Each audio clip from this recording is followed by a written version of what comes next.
अरे आपने तो कुछ मांगा ही नहीं, तुम भी तो मांगो कुछ।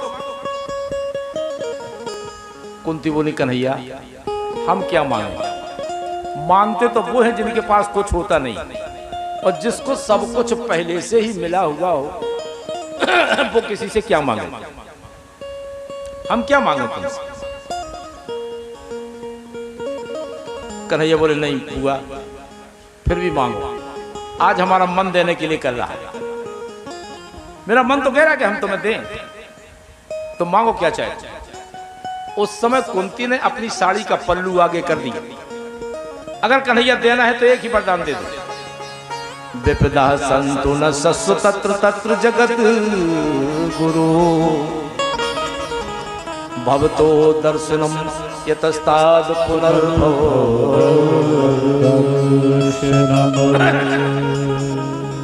अपनी साड़ी का पल्लू आगे किया और कन्हैया अगर देना है तो मुझे दुख दे दो, हमारे जीवन में एक विपत्ति दूर ना हो और दूसरा दुख आ जाए, दुख ही दुख मेरे जीवन में आता है। कन्हैया बोले बुआ जी क्या मांगनी हो, दुख भी कोई मांगने की चीज है, कोई मांगता है दुख। कुंती बोली कन्हैया वो दुख दुख नहीं है जिसमें तुम्हारी याद आती रहे, वो सुख किस काम का जिस सुख में हम परमात्मा को भूल जाएं। उस दुख को तो बार बार सिर पर रखना चाहिए। कन्हैया ने कहा बुआ जी हमें लगता है तुमने अपने जीवन में दुख के अलावा पाया भी तो कुछ नहीं, तुम्हारा जीवन ही दुख में व्यतीत हुआ। आप अगर कुंती के चरित्र पर नजर डालें तो कुंती का जन्म तो हुआ है मथुरा में सूरसेन के, तब कुंती का नाम था प्रथा। जब इनको कुंती भोज राजा ले गए थे तब से इनका नाम कुंती रख दिया था। वही बात सत्य है, जिस बालक का जन्म कहीं हो और पालन पोषण कहीं हो दूसरी जगह, तो उस बच्चे का जीवन सुख में व्यतीत नहीं होता। जहां पैदा हुआ है वहीं पालन पोषण होना चाहिए। कुंती का जीवन अपार कष्ट ही कष्ट में व्यतीत हुआ है।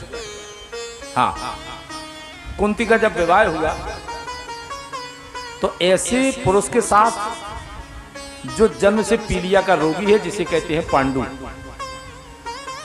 उसकी एक और पत्नी है माद्री, मतलब कुंती की सौत है।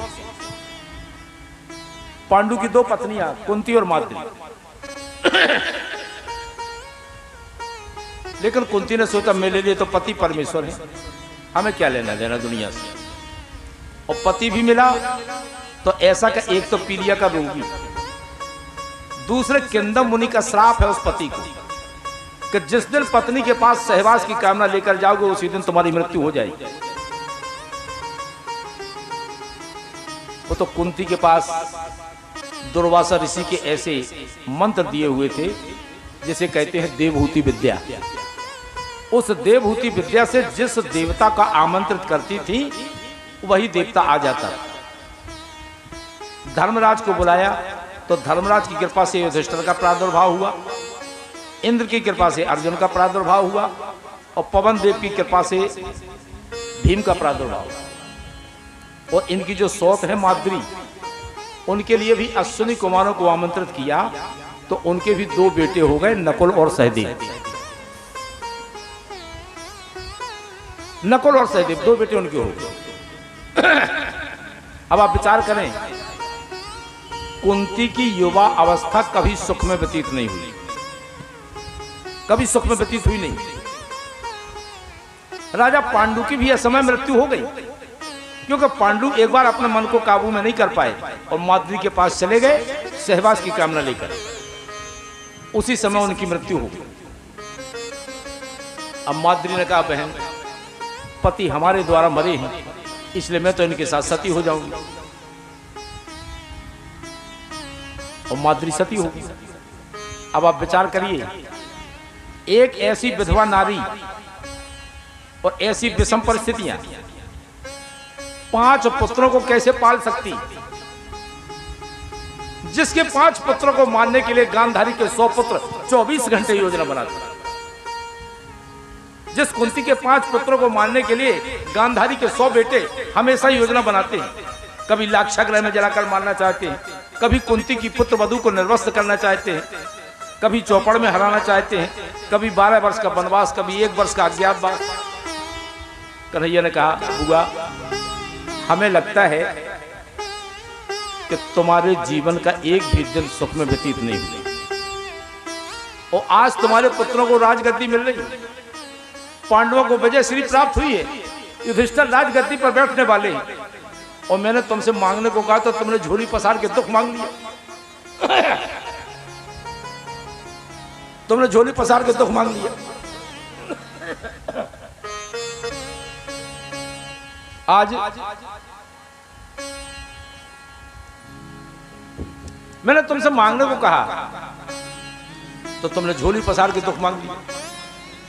कुंती ने कहा, कन्हैया ऐसे सुख को लेकर क्या करेंगे जिस सुख में हम परमात्मा को भूल जाएं? ऐसी संपत्ति किस काम की जिस संपत्ति के चक्कर में हम भगवान ही को भूल जाएं? अरे ऐसे दुख को तो बार बार सिर पर रखना चाहिए जिस दुख में मुझे कन्हैया की याद आती है। जय हो।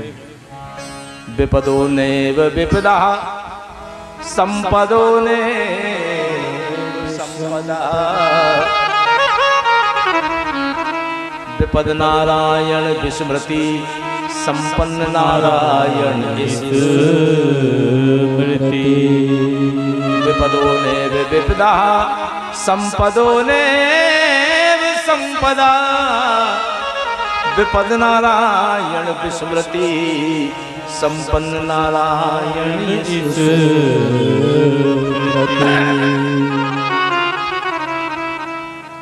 संसार की विपत्ति को विपत्ति नहीं कहते, और संपत्ति को संपत्ति भी नहीं कहते। हाँ, भगवान को भूल जाना सबसे बड़ी विपत्ति है। ध्यान से सुनना, कथा है, साधारण बात नहीं। भगवान को भूल जाना सबसे बड़ी विपत्ति है, और परमात्मा की याद बनी रहना सबसे बड़ी संपत्ति है। इस बात को मैं नहीं कह रहा हूं, वो कह रहे हैं जो हनुमान जी बैठे हैं तालाब पर। हनुमान जी कह रहे हैं, कहे हनुमंत विपत्ति प्रभु सो, कहे हनुमंत विपत्ति प्रभु सोई, कहे हनुमंत विपत्ति प्रभु सोई। अनंत भगवंत हनुमंत जी कहते हैं, विपत्ति का समय कब है? कहे हनुमंत विपत्ति प्रभु सोई, कहे हनुमंत विपत्ति प्रभु सोई, जब तब सुमिरन भजन न हो,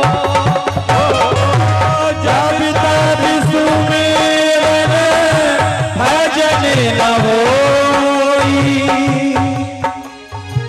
और भजन न होई। कहे हनुमंत विपत्ति प्रभु कहे हनुमंत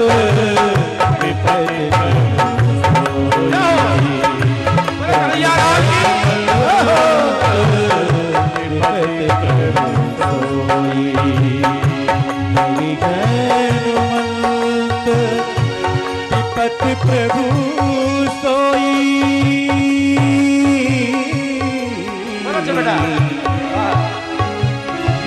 कही हनुमंत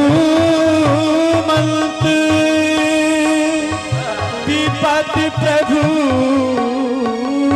सोई, कही हनुमंत विपत्ति प्रभु सोई, जब तब सुमेरन भजन न होई, जब तब सुमेरन भजन न होई।